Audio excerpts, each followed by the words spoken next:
踏入老年期，長者身體狀態逐漸衰退，又伴隨住退休嘅失落、喪偶嘅哀傷、社交轉變嘅孤獨感，甚至係死亡步步逼近嘅焦慮。唔少長者都因為呢啲種種情景而感到壓力，甚至出現抑鬱或者焦慮等精神健康問題。喺香港，每10名長者就有1位存在抑鬱、焦慮症狀，當中以60至79歲最高危，嚴重者甚至會出現自殺念頭。今年61歲嘅佩芝，早喺55歲退休嘅時候，就曾經因為生活方式嘅巨大改變而出現過壓力。開始嘅時候就好開心啦，唔使返工冇壓力啦，咁啊去做運動去玩。但係時間耐咗咧，你又諗，你會好掛住以前嘅工作啊！我而家係即係好似咩都唔係咁喎，而家咁以前人哋讚我做嘢做得好，而家好似好唔見咗好多嘢，有啲無謂嘅擔憂嘅，唔知點解好。佢係會出現嘅，又或者生活瑣事咧，今日又俾人講咗句説話唔開心，聽咗即係好無聊噶嘛。但係佢硬係喺你個腦嗰度咧，令到你咧係唔放鬆啊。呢種退休後嘅不確定感，讓性格上樣樣都要做得好，好有責任感嘅佩芝，甚至出現失眠困擾，眼光光啦。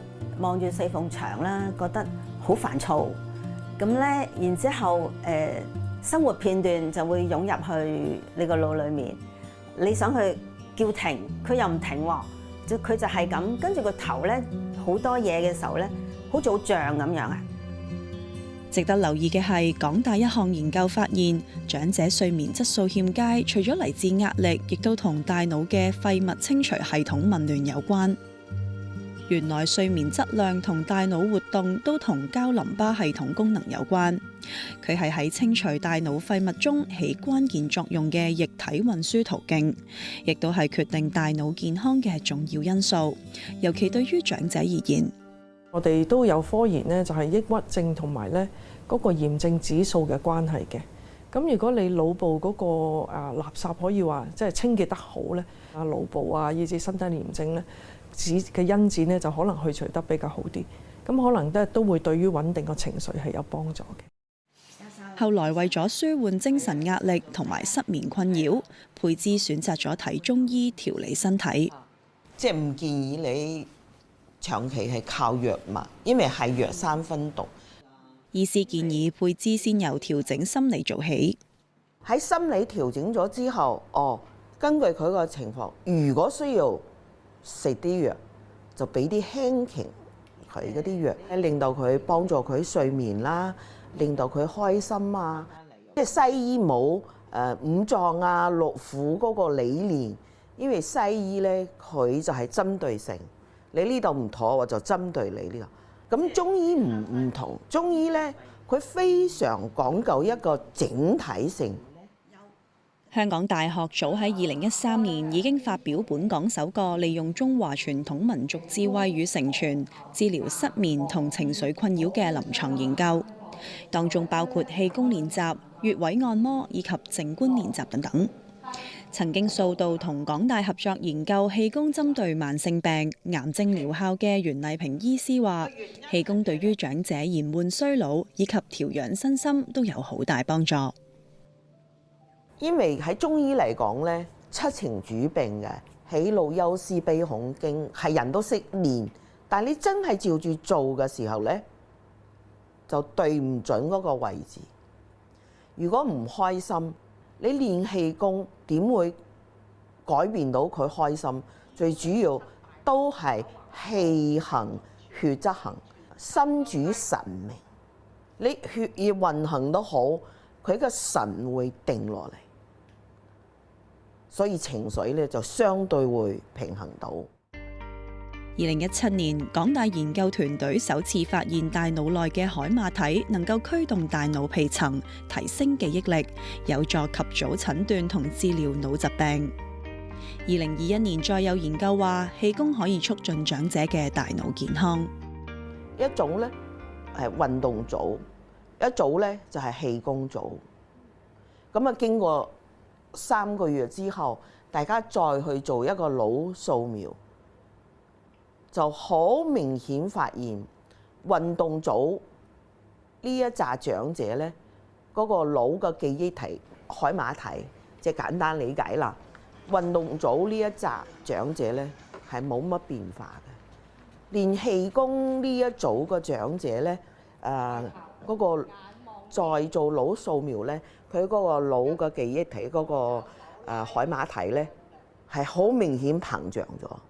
咁佢膨脹咗，就係話人哋記憶好咗，提升咗。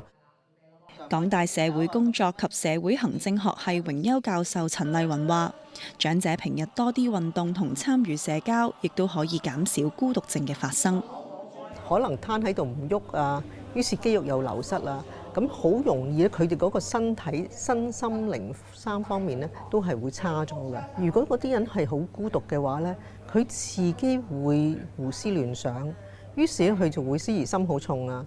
佢亦都有可能咧就係去有好多情緒咧，自己越諗越差，於是就一係就抑鬱，唔出聲，越嚟越鬱，又唔食嘢，又唔開心咁啦，或者咧就係爆發啲情緒。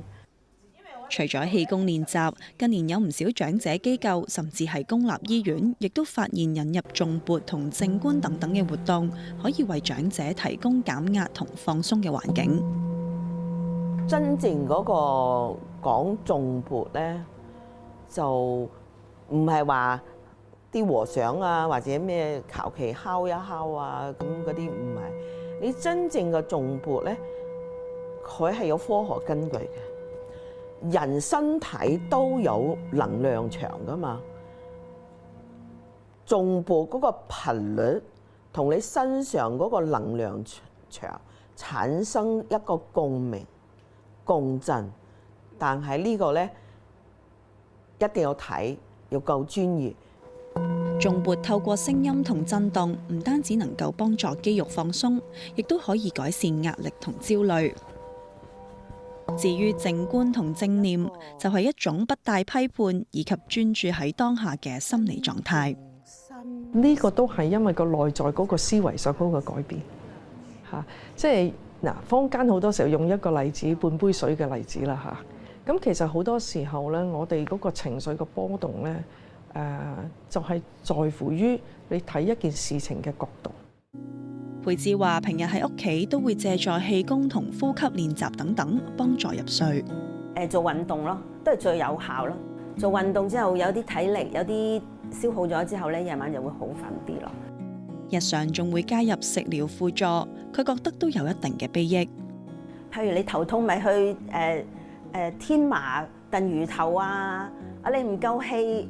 你就去食黨參啊，咁煲湯啊，咁即係嗰啲中國傳統智慧咯，我就會用呢啲方法咯。屋企人啊、老人家提議啊嗰啲又去試下，因為食療嚟啫嘛，你當飲湯食餸咁樣，我覺得又冇乜害嘅。近年佩芝仲培養咗自己嘅興趣，就係種啲花花草草，甚至係蔬果。